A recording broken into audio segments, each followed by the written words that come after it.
Namaste, Pranam, Gita Dhyanam.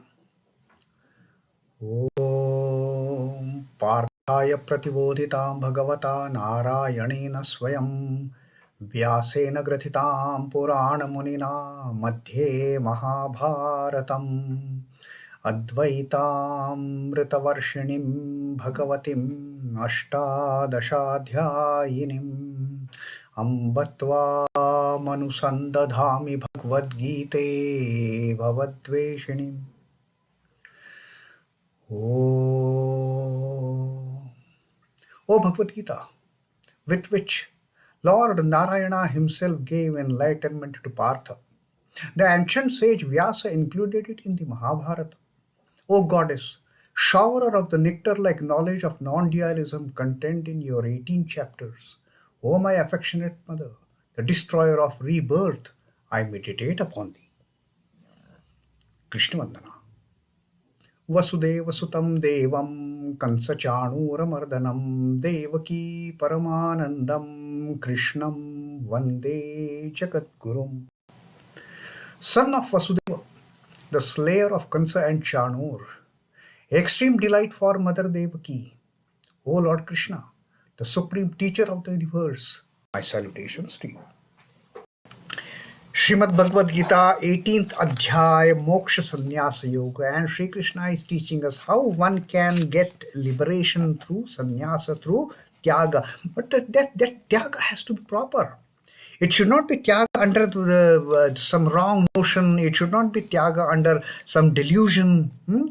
And Sri Krishna says the tyaga, if it is to be done, it has to be proper. Because one should never abandon the duties, the nityakarma, the obligatory duties, one should never abandon. Abandoning obligatory duties is most unfortunate thing. And that is as good as, it is the worst form of renunciation for that matter, Sri Krishna says.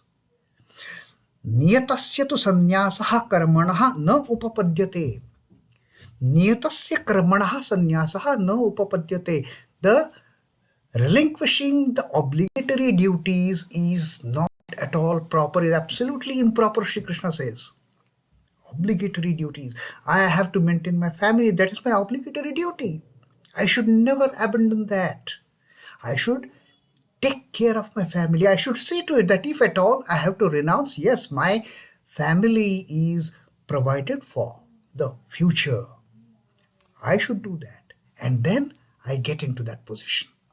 But just abandoning the obligatory duties is absolutely improper. And Sri Krishna then said, Mohat tasya parityagaha tamasaha parikirtitaha. Mohat tasya parityagaha, abandoning those duties out of delusion. That abandonment which is out of wrong notion. I have some half-cooked ideas in my mind and I just renounce. That is not the renunciation for that matter. Sri Krishna says that tyaga is tamasaha parikirtitaha, that is declared to be a tamasic type of abandonment, a tamasic type of renunciation, which brings no good at all. Now that was as far as the tamasic way of abandoning the duties. What about the rājasic? How the people endowed with rājasic tendencies, how they try to escape from their duties, which again is not good. And Sri Krishna is explaining, Sri Krishna is deliberating on that point of which are those rājasic renunciations. What way the rājasic people they renounce? They don't renounce, they also don't renounce after getting enlightenment. Their renunciation is not after getting knowledge. Their renunciation is not on the path of realization. Their renunciation is also a way of escapism. And that is what Sri Krishna is telling in this 8th shloka that we are going to read today. Duḥkhamityeva yatkarma kāyakleśabhayāttyajet kṛtvā rājasaṃ tyāgaṃ naiva tyāgaphalaṃ labhet. Duḥkham iti eva. It is painful. Considering that to be painful, considering that obligatory duty to be so much filled with pain and grief and sorrow and no peace at all. duḥkhamityeva yatkarma kāyakleśabhayāttyajet. And bhaya of what? Kāyaklesha. Bhaya of the bodily pain, of the bodily discomfort. With that fear, when one renounces the work. So one renounces the work with the thought that, oh, this body is going to be so much in great pain. This body is going to be so much in the discomfort. The discomfort level is going to be so high performing that work. I cannot do it. And then that work is so painful. That work is full of grief, full of sorrow, full of dukkha. With that, getting afraid of facing that dukkha, afraid of facing that bodily pain, that bodily discomfort. kṛtvā rājasaṃ tyāgaṃ. Then one abandons the work in that with that rājasic thought. Because rājasic people, me and mine is the only ultimate thing. The I consciousness, the egotism is so high in the rājasic person that anything which brings pain or discomfort to me, to this body, is not acceptable. Anything which brings grief to this body, this physical structure, the body-mind complex, anything that brings discomfort is not acceptable. And therefore, since that is not acceptable, since that is going to produce pain, since that is going to bring in the discomfort, I abandon it. So that person of the rājasic tendency will just abandon the work, fearing of the bodily discomfort, fearing of the pain and grief and sorrow that the work is going to bring with it. And kṛtvā rājasaṃ tyāgaṃ naiva tyāgaphalaṃ labhet. And Sri Krishna says that kind of renunciation will never bring in the desired fruit of that renunciation. Now, Sri Krishna has told us that don't look for the fruit. That is a different matter. But every act we do, it inherently brings in some fruit. And that is how our the tendencies, inherent tendencies, they go on building up birth after birth after birth. We don't eye for the fruit, but fruit automatically comes. Every action has inherent fruit attached to it. And Sri Krishna says, when the work is abandoned, when the task is given up with this fear of bodily pain, with this fear of sorrow and grief, that kind of rājasic renunciation will not accrue any good fruit of that action of renunciation. That is what happens with the rajas. Naiva tyāgaphalaṃ labhet. That fellow will not attain to any fruit also. So there won't be any addition of positives. There won't be any addition of merits. There only be demerits getting piled up. And when demerits get piled up, we don't have any other recourse but to come into this world again and again and again after giving up so many bodies. This Jivatman has to travel incessantly till that moment of liberation comes, till that moment of understanding comes, till that moment of realization and illumination comes. Till such time, there won't be any fruit which is attached to that kind of renunciation. Otherwise, renunciation in a positive manner, renunciation after realizing the truth, that is what will bring the ultimate fruit of liberation. But such people who renounce everything to avoid pain, to avoid discomfort, who renounce the things of the world, who renounce the obligatory duties, for them there is no adding up of the merits to their book of accounts. This is what now Sri Krishna has told about the rājasic way of renunciation. He who from fear of bodily trouble abandons the action, and because that action is painful, he abandons it, thus performing a rājasic abandonment, thus performing a rajasic renunciation, he does not obtain, he does not receive any fruit thereof. So this is again the unfortunate situation, that the tamasic fellow is a gone case. He gives up the work, he gives up the fruit, he does not do anything. Just for the sake of that wrong notion, the delusion that he has, he gives up the work. Now here, he doesn't have delusion, but the rajasic person is afraid of losing I. The moment stops working, stops performing obligatory duties with the fear that I will lose my I. How will I remain? That I anyway is not going to remain after that physical birth. The moment the Jivatman shuns the body, everything is gone. Where is that I? Where is that me and mine? Where are all those near and dear ones? Nothing comes, nothing remains. But in order to that I to be comfortable, that I should not get any discomfort, that I should not get any pain, that I should not get any kind of grief, I will stop doing the work. With that intention, when these people, they stop doing work, they don't accrue any meritorious fruits for abandoning the actions. Otherwise, abandoning the real renunciation, the real tyaga is highly elevating. The ultimate fruit of that real renunciation is nothing but liberation, the moksha, nirvana. But here what happens? We are renouncing the work with that fear of I getting destroyed. I anyway has to get destroyed. The moment the Atman, Jivatman shuns this body, I is gone, the new I comes. And then we get so much attached to that new I in that form that again we are afraid to lose that I. Never realizing that I is not permanent. Only the I, the capital I, is permanent. So that is what happens, Sri Krishna says, when Rajasic type of people, they abandon the duty out of fear of bodily troubles, bodily discomfort, and out of the fear of painful, out of the fear of pains and griefs and sorrows that will come while performing the work. So that is Sri Krishna's teaching to us in this 8th shloka. Earthly existence cannot be freed from bodily trouble.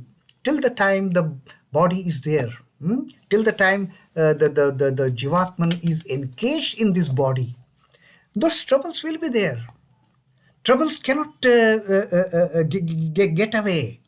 Troubles have necessarily to be there. And on this, Holy Mother Sri Sarda Devi has given a beautiful advice. Ma says, however spiritual a man may be, he must pay the tax for the use of the body to the last farthing. This is the bodily taxes we are paying, all the troubles and pains which are associated with the body, the illnesses, the sickness, the discomfort. This is the tax we are paying. This is the tax we are paying to use this body. And it will be there. One should never avoid, one can never get rid of that pain. So the earthly existence has to be, it cannot be freed from bodily pain, it cannot be freed from bodily discomfort. Nothing great here can be obtained without taking pains. One has to fall sick to realize the importance of good health. Once in a while, we fall sick, we fall ill, we get this infection, we get that infection. But then that also makes us realize of, what happens when I'm in good health? I'm so fit, I'm so healthy, I'm so active. So these bodily pains, bodily troubles, they will be there for every being. One cannot avoid them. If a student abandons studies just because the student doesn't like some subject, feels that subject is so painful, then what happens? There is no progress in that subject at all. But that doesn't mean all subjects are painful. The student will find liking for some subject or the other, and the student will make a career in that branch. But simply saying, oh, studies are painful, how can one give up? How can one abandon the studies? That cannot happen.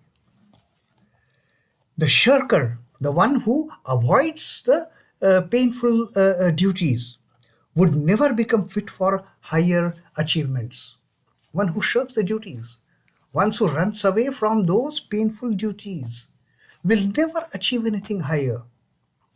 If one wants to achieve higher, one should accept that yes, there will be discomfort, there will be trouble, there will be pain.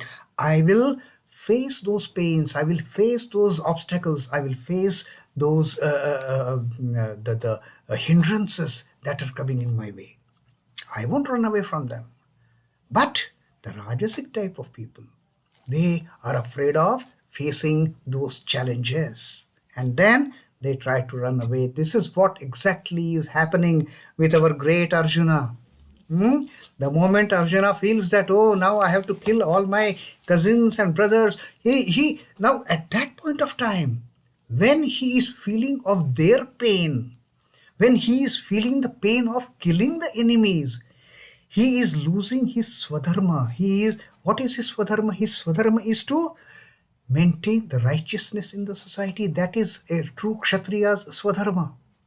Now all those evil-doer cousins, the Kauravas, what evil they have brought in onto this society, what evil they have done with their cousins Pandavas, that Arjuna is now running away from that fact and saying, I will not fight.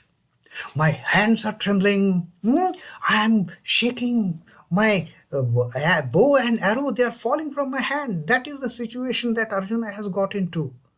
He is totally afraid of that ultimate pain. He is totally afraid of the performing even his righteous duty. And he is running away. This is the typical example of Rajasic Tyaga. This is no Tyaga at all. This is no renunciation at all. And through abandoning this war, is Arjuna going to get any fruit out of it? Nothing. Sri Krishna says, you will nothing get but the ill fame. You are Kshatriya. People will say, oh, this Kshatriya has run away from performing his righteous duty.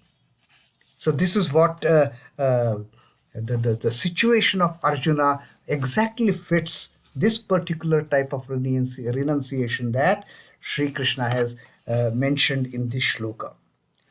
Arjuna's obligatory duty was to defend for his the throne of Hastinapur, which was rightfully theirs, and Kauravas were not willing to give up that throne, and that's how the need for this war came. And when the actual moment of the war came, Arjuna started shirking from his duty. Arjuna started running away from his duty, and his thought was to abandon this war. A person of Arjuna's caliber bore evidence to this fact of the Rajasic renunciation, Rajasic sannyasa. And he started all with that delusion. He started talking of all that foolish way of ills that are going to, he's going to bring onto the society if he kill all those the evildoers. So this is what taking a wrong notion, taking a sympathy in a wrong way, that to avoid those bodily troubles and discomforts and pains. Now Arjuna has come to the stage, I will not fight. I will renounce, he says. It is better to renounce this life. It is better to renounce this world and take sannyasa and go to forest and perform austerities. But Sri Krishna says that is not the way of doing real renunciation. First you realize. First you gain the understanding of what is renunciation, and then you renounce. This halfway running away from the obligatory duty with the fear of pain, with the fear of suffering, with the fear of bodily discomfort, the physical discomfort, one should never abandon the obligatory duties, the nitya karma, the niyatasya karma. So this was Sri Krishna's great teaching to Arjuna as well as to us, that Never run away from the duties in a haphazard manner, fearing of the bodily pain, fearing of the discomfort, fearing of losing this eye. Don't run away. This eye anyway will go. You will get a new eye. And every time, if we go on renouncing this lower eye like this, by not performing the duties, it is not going to accrue any merits of that renunciation to our kitty of the balance sheet. No tyāgaphalaṃ. So, in order to get that merit, we must perform the karma, we must perform to the best possible manner, in a wholehearted and sincere manner, in the most dedicated manner. Renouncing the fruit of action, yes. Renouncing the attachment to the karma, yes. But don't give up the karma like either the tamasic way or the rajasic way. So that is what Sri Krishna tells us, the ills and the negatives of abandoning the karma, abandoning, of taking renunciation, of taking sannyasa in a wrongful way, in the wrongful manner. So this is Sri Krishna's teaching in the 7th and 8th shloka of the 18th adhyaya moksha sannyasa yoga, of a wrong way of sannyasa. Om Namo Bhagavate Vasudevaya. Sri Krishna Arpanamastu. Jai Sri Ramakrishna. Jai Thakur. Jai Ma. Jai Swamiji.